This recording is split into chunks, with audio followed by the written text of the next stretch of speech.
This is Gerardo Del Real with Resource Stock Digest. Joining me today is the president and CEO of Chakana Copper, Mr. David Kelley. David, how are you?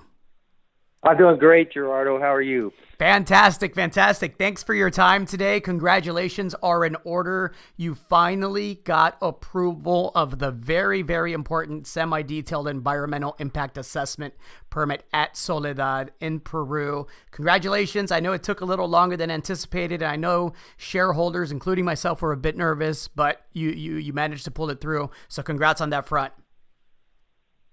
Thanks a lot, Gerardo. Yeah, it was an important, it is a very important milestone for the project. As you know, the delay was related to a replacement of the administrative staff in the ministry department. All the cabinets and ministries were switched out after PPK resigned this year, and that was completely unanticipated by ourselves, and many other companies were caught in that same delay. We had originally estimated that the EIA-SD would take about 6 months, and it ended up taking 10 and a half months, and the delay was really attributable to the switch out in staff. But the fact that we did get the EIA-SD, tells us that the government and that administrative agency is functioning again.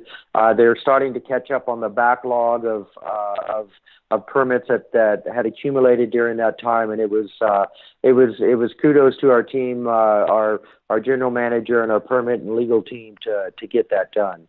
Excellent. So what this permit does, to be clear, it allows for an additional 120 additional drilling platforms. But more importantly, you can now apply for a modification to the existing permit that will allow you to relocate platforms to go and drill some high priority targets. Is all of that accurate, David? Yeah, that's right. It's really important, Gerardo, for people to understand that the fastest way for us to get the EIA-SD was to limit the permit application to the existing permit, which was based on the original Condor land position, and then modify that permit after we receive it to expand the work area boundary, and then allow us to selectively relocate platforms from the original Condor area into new areas where we want to drill. So that's the process. The second part of this process is now to submit the modification application that will expand that work area boundary, tell the ministry where we want to relocate some of the 120 platforms into the new area. And the exciting thing for our shareholders is that at the same time that we're doing this modification, we're busy in the field doing surface EM surveys. We just started EM surveys 3 days ago. We've completed a very extensive, detailed soil sampling survey over the entire Soledad breccia pipe cluster on 50-meter sample centers. And that data, together with the mapping and sampling that we've done, will be used to prioritize the targets. So for the first time in the history of the project, has the entire geologic opportunity been put together from a mineral rights perspective, but now also from a modern exploration data set perspective. And we expect some very high priority targets to come out of that at about the same time that we hope that the ITS is being approved. We will have that target prioritization done, the drill plan in place. We've already got 2 drill rigs sitting on the property, ready to be fired up. And once we get back to drilling, then we will be drilling some very exciting targets. Now, I understand that the modification that you're seeking will go through the same group of people, the same office that just approved this permit. Is that correct, David? Yeah, that is, and we hope that helps expedite the approval process. It's not a large area that we're expanding the boundary to include. It's the southern part of the breccia pipe cluster that takes us down to the valley bottom, but it does importantly include several breccia pipes, including the very, very large and exciting Juan Caramba breccia pipe complex. It's multiple breccias in a 200-meter wide by 100-meter across zone that has very high-grade gold right at surface and rock chip samples and a very impressive soil gold anomaly around it. So it will include all of that, and having the same team evaluate the modification that approved the permit just means that they're intimately familiar with the details of the project, and we're hoping that helps expedite the approval of the modification. Excellent. Now, we know that you have the 2 rigs on site. They're idle for the time being while you continue with the work to delineate the high priority targets. What does the cash position look like? It sounds like you're keen on conserving the robust cash position that you have right now. Yeah, that's right. We're trying to be very smart with the money that we have. We have about 8.5 million Canadian in the bank right now. That's more than enough to do the 20,000 meters of drilling that we need to do to get our a target initial resource. Assuming that those meters go into productive infill resource drilling on mineralized pipes, which we anticipate that it will. But we are being very cautious with our spending rate right now. Obviously, the markets are down, and we were fortunate to do the financing last March to get a strong treasury position, and we're in a good position to be able to carry out the drilling once we get the ITS approved. Excellent. In the meantime, I know we still have assays pending. You had another excellent set of results a couple of weeks back. I believe it was something like 264 meters with, I think it was 0.71% copper and 1.3 grams per ton gold and 24.3 grams per ton silver, if I'm not mistaken. So assays are still pending, correct? Yeah, that's right. And importantly, that was on Breccia Pipe 5. We put out a lot of great results on Breccia Pipe 1, and that hole you just mentioned is the best drill hole ever drilled on Breccia Pipe 5, which is another very exciting Breccia Pipe. It definitely is going to factor into the resource estimate along with Breccia Pipe 1. So we were excited to see that kind of a result come out of 5. And then you'll see we've got some additional final results on 5 to come out, and then we'll be reporting on 2 additional pipes that we've drilled in the northern part of the property in the Condor area.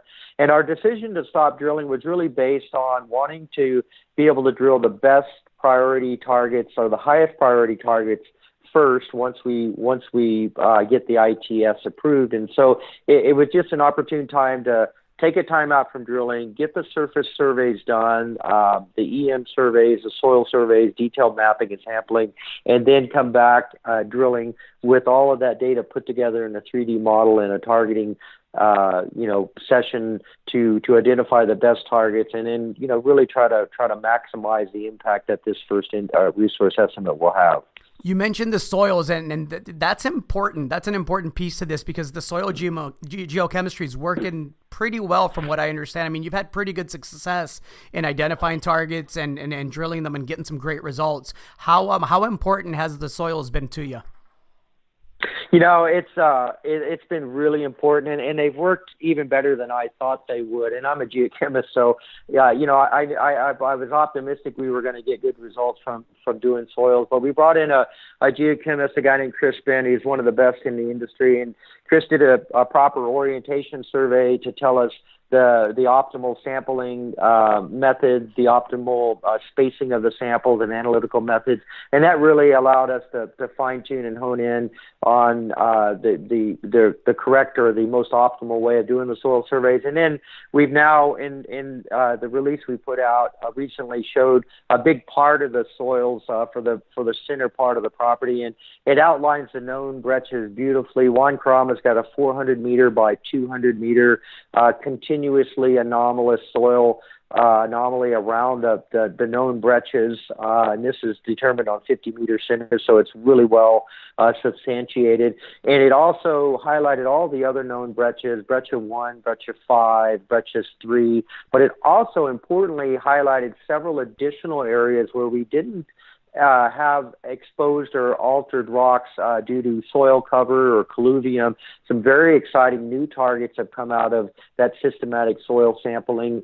And so that even adds to the inventory of targets to be tested that we had already previously known about. So we're real excited about those results. And, actually we expect the same thing to come out of the EM surveys. We expect to see things that we hadn't seen before just because of exposure and in addition to highlighting and substantiating the known breccia system. So I think we're really going to be in a strong position to put forth a really, really exciting drill program.